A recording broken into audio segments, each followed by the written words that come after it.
Hi friends, இப்போ என்னென்னு பார்த்தீங்கன்னா சாரியில் துணியெல்லாம் எப்படி வச்சு மடிக்கணும்னு சொல்லி பார்க்குறது தான். நேற்று என்கிட்ட நம்மளோட சப்ஸ்கிரைபர் ஒருத்தவங்க கேட்டிருந்தாங்க. எனக்கு அது புரியல, திருப்பி கமெண்ட் பண்ணியிருப்பாங்க. நீங்கள் வேணால் போய் பாருங்கள் வீடியோஸில். அவன் பேர் சுதாஸ்ரீ. இந்த மாதிரி சாரீ எடுத்து 4ஆக மடிச்சுக்கணும். காட்டுறேன் பாருங்கள். அந்த கார்னரில் புடவை எடுத்து பெரிய நீளமாக எடுத்துகிட்டு அதை வந்து 4ஆக மடித்து வச்சுக்கணும். 2 எண்டாக வரும் பாருங்களேன். அது மாதிரி 4 எண்டு இருக்கும். மடித்து வச்சுட்டு நல்லா ஓப்பன் ஸ்பேஸாக கீழே தரையில் விரித்து விட்றணும். நான் வந்து இப்போ டேபிளில் போட்டிருக்கேன். டேபிள் இருந்தால் டேபிளில் போட்டுக்கோங்க. கீழே தரையில் விரித்து விட்ருங்க. இல்லாட்டி விரிச்சிட்டு விரிக்கமாக ஒரு சுருக்கம் கூட இருக்கா. விரிச்சிட்டு என்னென்ன துணி இருக்கோ அந்த துணி போட்டுக்கோங்க. சப்போஸ் பார்த்தீங்கன்னா துணி கம்மியாக இருந்துச்சுன்னா ஒரு சாரிக்குள்ளே போட்டு கட்டிடலாம். இதே நிறைய துணி இருந்துச்சுன்னா 2-3 சாரி எடுத்துக்கணும். இப்போ ஒரு புடவையில் பார்த்தீங்கன்னா 10லேருந்து 15 துணி போடலாம், சைஸை பொறுத்து.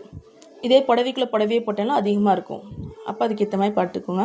அப்புறம் ஆப்போசிட் கார்னர் இந்த மாதிரி எடுத்துக்கோங்க. எடுத்து முடிச்சு போடணும். டைரெக்டாக முடிச்சு போட்டணும். சரியா? இந்த மாதிரி தான் ஃபஸ்ட்டு ஒரு முடிச்சு. அதனால் இறுக்கிக்கணும். எவ்வளோ தூரம் இருக்க முடியுதோ இறுக்கிட்டு அதுக்கடுத்து இன்னொரு முடிச்சு. அப்புறம் துணிமணி ஆடை கூட செய்யாது, அதுவே அப்படியே இருந்துக்கும். இதேமாதிரி ஆப்போசிட் கார்னர் போட்டோம். அதுக்கப்புறம் அடுத்து இன்னொரு ஆப்போசிட் கார்னர் இருக்கும் பார்த்தீங்களா, அது எடுத்துக்கணும். இந்த பக்கமும் இன்னொரு பக்கமும். ஆக்சுவலி நான் சாரீ விட்டுட்டு கட்டியிருக்கேன் பாருங்கள். இந்த மாதிரி மிஸ்டேக்ஸ் வந்துச்சுன்னா திருப்பி அதே ஓப்பன் பண்ணி கட்டிக்கலாம். அதே மாதிரி அந்த முடிச்சுக்கு மேலே இந்த 2 கார்னர் துணியும் எடுத்து முடிச்சு போட்டுக்கணும். ஆக்சுவலி எனக்கு கொஞ்சம் கோல்டு இருக்குது, குரல் கொஞ்சம் வித்தியாசமாக தான் கேட்கும்.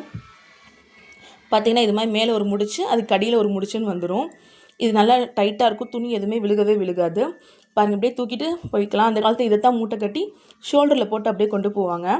இந்த எண்டை விட்டுட்டேன் பாருங்கள். திருப்பி இந்த முடிச்சை ஓப்பன் பண்ணி எல்லாத்தையும் ஃபுல்லாக ஓப்பன் பண்ணிட்டு அந்த துணியை சேர்த்து நான் திருப்பி கட்டி காட்டுறேன் பாருங்கள்.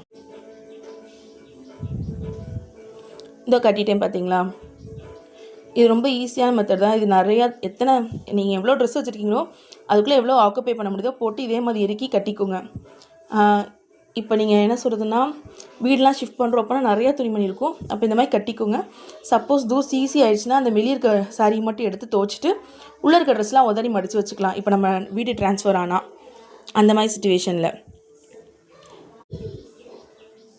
இதே மாதிரியே பார்த்திங்கன்னா அயர்ன் பண்ண ட்ரெஸ்ஸையும் உள்ளே அப்படியே வச்சு அதுக்கு மேலே மடித்து வச்சுக்கலாம். இதே மாதிரி முடிச்சு போட்டு இது பண்ணிக்கலாம். பார்த்திங்களா, 2 முடிச்சு வந்துருச்சா. இந்த ஃபர்ஸ்ட் முடிச்சு எடுத்து அப்படியே தூக்கிக்கலாம். மொத்தத்துக்கு அப்படியே தூக்கி கொண்டு போனால் கீழே துணிமணிலாம் சிந்தாது, வைக்கவும் வைக்காது. உங்களுக்கு இந்த வீடியோ பிடிச்சிருந்தா லைக் பண்ணி ஷேர் பண்ணி சப்ஸ்கிரைப் பண்ணுங்கள். உங்கள் ஃப்ரெண்ட்ஸ்க்கும் ஷேர் பண்ணுங்கள். டாட்டா. தேங்க்ஸ் சிஸ்டர், உங்களோட வேல்யூபிளான கமெண்ட்க்கு.